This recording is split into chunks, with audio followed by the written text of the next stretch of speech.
Good morning and welcome to Western New York Living. I'm your host, Janet Snyder, and I want to thank you all for tuning in on this Monday morning. Today is September 10th, and for plenty of parents, it's the first full week with your kids being off to school. So there's no better time to sit back and enjoy the wonderful guests we have lined up for you today. Here's a peek at what's coming up.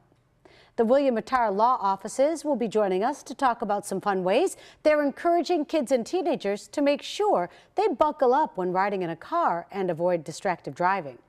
After that, we'll learn how the New York Alliance Against Insurance Fraud can protect you and your family when it comes to painkiller fraud.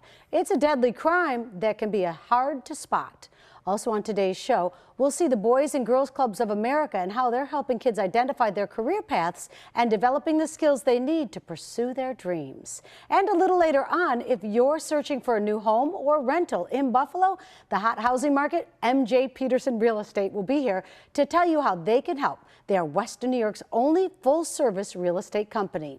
But first, we can all suffer from back pain or headaches from time to time, but how do you know when it's time to consider treatment? Well, my first guest can help. He can certainly help because he specializes in chiropractic care for neck pain, back pain, headaches, and more. Joining us now to tell us all about that is Dr. Michael Aquino. Thanks so much for being here this morning. Great to be here, Janet. So tell us some of the reasons somebody visits a chiropractor. Well, someone can go to the chiropractor for a lot of reasons. You can go for neck or back pain that happened traumatically, either through a car accident or slip and fall, as well as back pain that may have just arose not really knowing how it had occurred.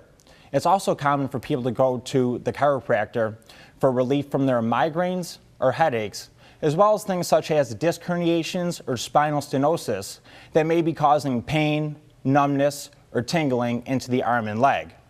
And what's most concerning about disc herniations and spinal stenosis is that they're both commonly in either the pre or post-surgical state, which I'm very familiar with doing the majority of my training in a neurosurgery clinic. What can somebody expect on a visit to see you?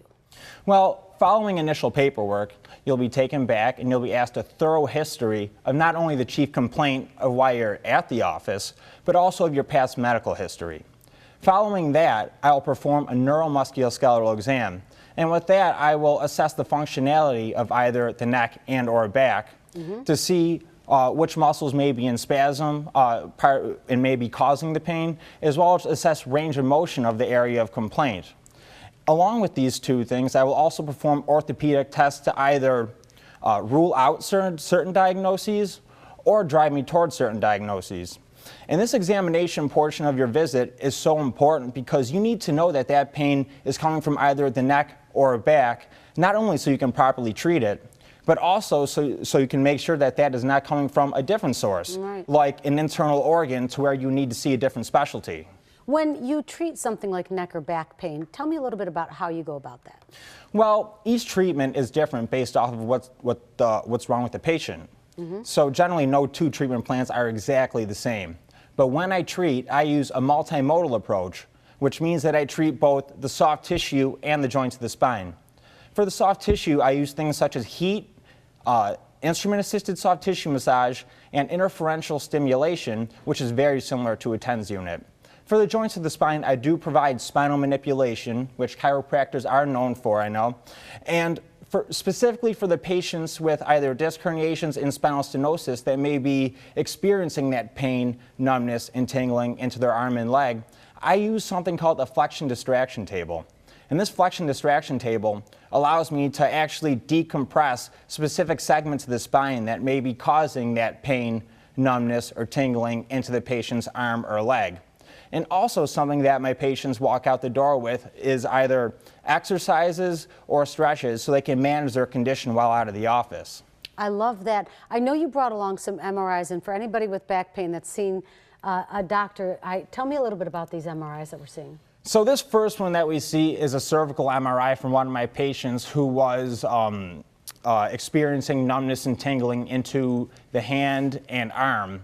And circled, you can see the disc herniation where it kind of gets closer to the spinal cord. You can't really see that white shade in between there as well. And following flexion distraction treatment, that had subsided. As well, here we see a lumbar MRI with 3 disc herniations annotated by the 3 circles.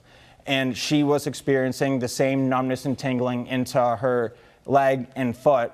And following treatment with the flexion distraction table, her numbness and tingling was then resolved. Well, there's relief in sight. Thanks for being here today. Thanks for having me. I appreciate it. If you're suffering from neck pain, back pain, tingling, or numbness in your arms and legs, consider contacting Dr. Michael Aquino today. He specializes in chiropractic care to treat all the conditions. His offices are located at 929 Brighton Road in Tonawanda.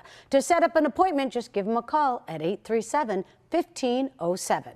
Now stay right there. Coming up next, we'll see how the William Attar Law Offices are helping high schools stress the dangers and risks of distracted driving to teenagers across the area.